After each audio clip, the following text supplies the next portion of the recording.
Python सीखने के लिए हमारे चैनल लर्न कोडिंग को सब्सक्राइब करें। पाइथन प्रोग्रामिंग में आज का हमारा टॉपिक है डिफ़ॉल्ट कंस्ट्रक्टर।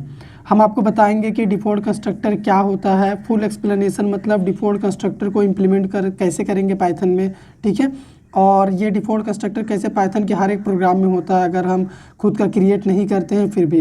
लेकिन सबसे पहले डिफ़ॉल्ट कंस्ट्रक्टर बोलते हैं कि इसको है default constructor are also called empty constructor because it doesn't have any parameters. Default constructor को हम एम्प्टी कंस्ट्रक्टर भी बोलते हैं। क्यों? क्योंकि इसमें कोई भी पैरामीटर हम पास नहीं करते हैं, इसी वजह से इसको एम्प्टी कंस्ट्रक्टर भी बोला जाता है। एग्जाम में आपसे पूछ देगा व्हाट इज़ एम्प्टी कंस्ट्रक्टर, तो आप सोचेंगे कि ये तो मैंने पढ़ा ही नहीं, लेकिन नहीं, ठीक है।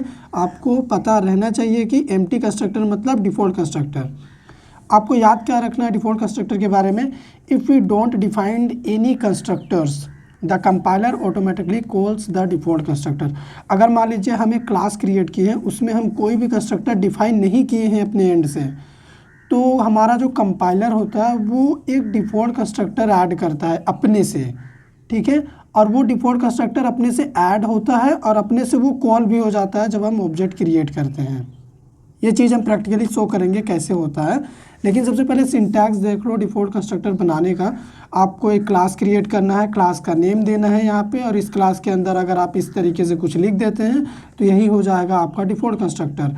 तो यहाँ पे आप जो सेल्फ देख रहे हैं ना, इसको आप ये नहीं समझिएगा कि ये पैरामीटर है, ये एक रेफरेंस आर्ग्यूमेंट है जिसका यूज़ हम करेंगे इस कंस्ट्रक्टर के अंदर। अगर कोई वेरिएबल होता है तो उसमें वैल्यू इनिशियलाइज करने के लिए या फिर क्लास के मेंबर को एक्सेस करने के लिए इसका यूज़ हम करेंगे, ठीक है।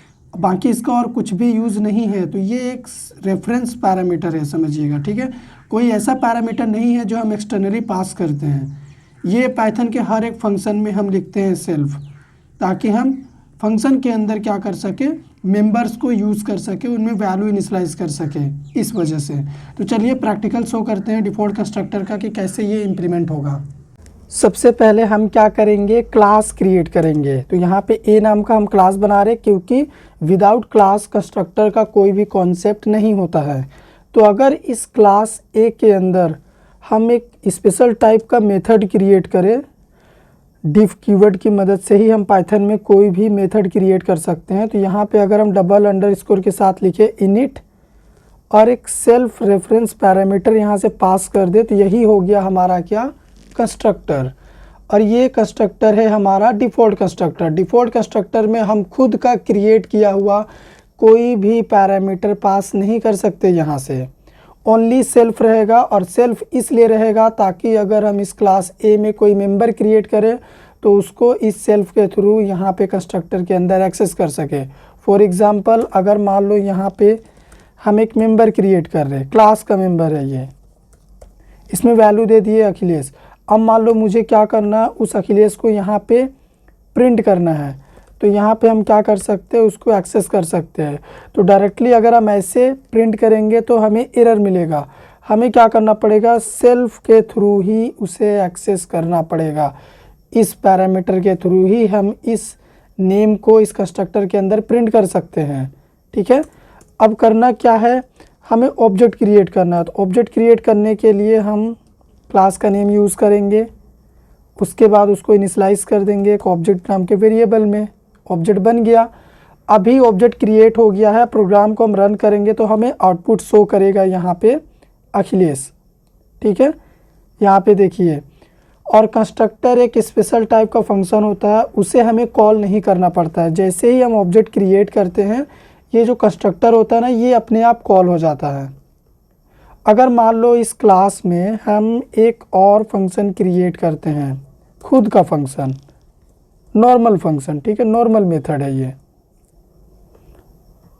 यहाँ पे, ठीक है। और इसमें भी कुछ वैल्यू हम प्रिंट कर देते हैं।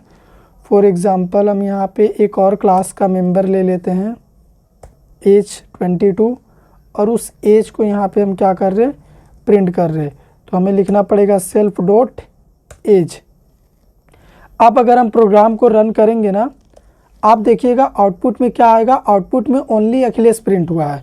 आप कहेंगे कि ये वैल्यू क्यों प्रिंट नहीं हुआ, एज 22 क्यों प्रिंट नहीं हुआ? क्योंकि ये जो हमारा मेथड शो है ये एक नॉर्मल मेथड है, इसकी वैल्यू को प्रिंट करने के लिए हमें इसे कॉल करना पड़ेगा ऑब्जेक्ट के थ्रू। तो यहाँ पे हमें मैन्युअली क्या करना पड़ रहा, शो मेथड को कॉल करना पड़ रहा।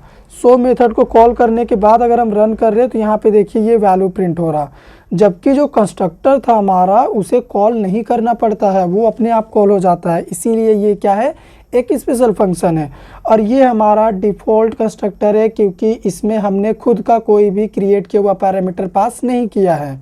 ठीक है, अभी आप क्या कर सकते हैं, आप अपने इस कंस्ट्रक्टर के अंदर भी मेंबर क्रिएट कर सकते हैं। कैसे, अगर मान के चलिए यहाँ पे हम एक मेंबर क्रिएट कर रहे एड्रेस नाम का, और एड्रेस यहाँ पे स्टोर कर दे रहे हैं। ओके, और इस एड्रेस को हम, इस मेंबर को हम सिर्फ इसी कंस्ट्रक्टर के अंदर ही एक्सेस कर सकते हैं क्योंकि ये कंस्ट्रक्टर का लोकल मेंबर है। तो इसको एक्सेस करने के लिए हमें सेल्फ का भी नीड नहीं होगा, हम विदाउट सेल्फ क्या कर सकते हैं, एक्सेस कर सकते हैं। यहाँ पे जस्ट हमें एड्रेस को प्रिंट करना होगा। ठीक है, बीच में हम चाहते हैं स्पेस आए दोनों वैल्यू के बीच में, इसीलिए बीच में स्पेस दिए हैं हम।